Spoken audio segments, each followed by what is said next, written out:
जी, अस्सलाम वालेकुम। सबसे पहले काज़ी फ़ाइज़ ईसा साहब के ख़िलाफ़ उन्हीं की जजेस बरादरी की तरफ से एक ख़त लिखा गया, जिसमें उन्होंने सवालिया निशान ही नहीं बल्कि बहुत ही ख़तरनाक किस्म के एलिगेशन लगाए हैं, कि जो है वो फ़िक्स करके जो है बेंच बनाए जाते हैं। जो ये चीफ़ जस्टिस काज़ी फ़ाइज़ ईसा के ऊपर एक बहुत बड़ा एलिगेशन है और कंट्रोवर्शियल बन जाते हैं वो इससे, कि कहा कुछ जाता था, किया कुछ जाता था, और जो बेंच के अंदर फैसले किए जाते थे उनको तोड़ मरोड़ कर कैसे आगे पेश किया जाता था। काजी फ़ायज़ ईसा साहब ने आज एक एग्जाम्पल दी नाहली जो थी नवाज शरीफ साहब के मुतालिक। उसमें उन्होंने वकील जो थे उनसे पूछा कि आपकी शादी लव मैरिज है या अरेंज मैरिज। तो जो वकील थे वो थोड़ा सा घबरा गए, ऑकवर्ड हो गया कि ये किस किस्म का सवाल जो है वो चीफ जस्टिस हमसे पूछ रहे हैं। तो उन्होंने कहा नहीं नहीं, मैं इसलिए पूछ रहा हूँ क्योंकि मैंने एक मिसाल देनी है। तो उन्होंने कहा जी नहीं, मेरी तो अरेंज मैरिज है। तो चीफ जस्टिस कहते हैं देखें जी, जब कोई लड़की का रिश्ता देता है किसी को तो वो पूछते हैं कि लड़का नमाजी हो, रोजगार हो, परहेजगार हो और सच बोलता हो, ब्ला ब्ला ब्ला। लेकिन जब शादी हो जाती है तो देखते हैं ना वो लड़का नमाज पढ़ता है, ना वो रोजे रखता है, ना वो परहेजगार है और ना वो सच बोलता है। तो क्या फिर उसकी शादी जो है वो नाहिल हो जानी चाहिए, मतलब कि वो शादी शादी नहीं रहनी चाहिए क्योंकि उसने झूठ बोला। तो इसी बेस के ऊपर जो है आप किसी शख्स को फॉर लाइफ टाइम नाहिल कैसे करार दे सकते हैं। I am really very sorry, मुझे लग रहा है कि हमारे ये चीफ जस्टिस वाकई ये केपेबल हैं इस इतने बड़े मनसब के ऊपर बैठने के, कि कितने बड़े बड़े केसेस को ये किस तरह से छोटे छोटे फक्कड़पन से रिलेट करके, तो मतलब मजाक बना के अपनी तरफ से बताने की कोशिश करते हैं कि I am very easy PG. ये तो खैर अब डिसाइड हो गया है कि मियां मोहम्मद नवाज शरीफ साहब का जो नाहली वाला केस है वो नेक्स्ट ईयर जनवरी में लगेगा और फिर डिसाइड होगा और फैसला किया जाएगा कि मियां मोहम्मद नवाज शरीफ साहब की जो नाहलियत है पर लाइफ टाइम रह सकती है या वो 5 साल ही थी और वो खत्म हो चुकी हुई है और अब वो इलेक्शंस के लिए पार्टिसिपेट कर सकते हैं। बहरहाल 2024 उनके लिए टू लेट होगा क्योंकि इलेक्शंस अगर होने हैं पाकिस्तान के अंदर तो इसी दिसंबर में पेपर्स वगैरह जो है वो जमा हो जाएंगे।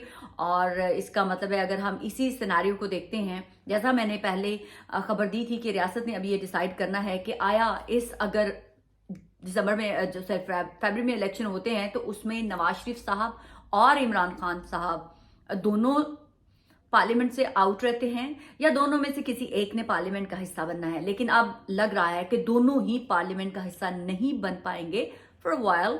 तो तब तक तो नवाज शरीफ साहब अब प्राइम मिनिस्टर तो बिल्कुल भी नहीं बन सकते। जैसा कि मैंने बहुत पहले कह दिया था कि मियां मोहम्मद नवाज शरीफ साहब आप पाकिस्तान जा तो रहे हैं लेकिन आप वजीर आजम नहीं बनेंगे।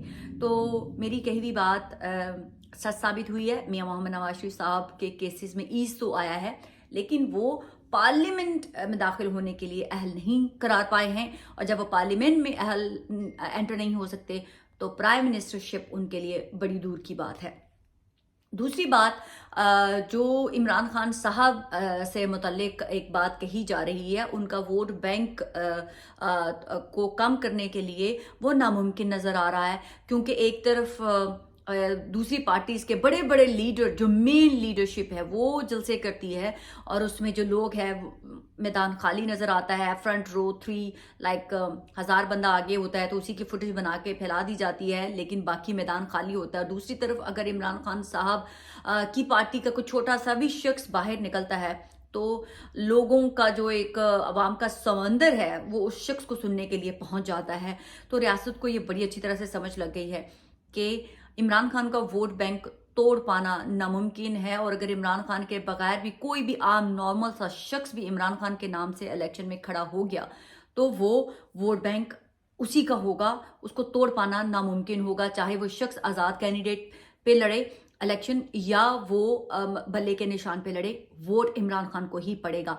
अब दूसरी तरफ कहा जा रहा है कि हंग पार्लियामेंट, जिसका मैंने बहुत पहले कहा था, बहुत पहले कहा था, मेरी ट्वीट ऑन रिकॉर्ड मौजूद है कि पाकिस्तान में हंग पार्लियामेंट बनेगी। That was my prediction by the way.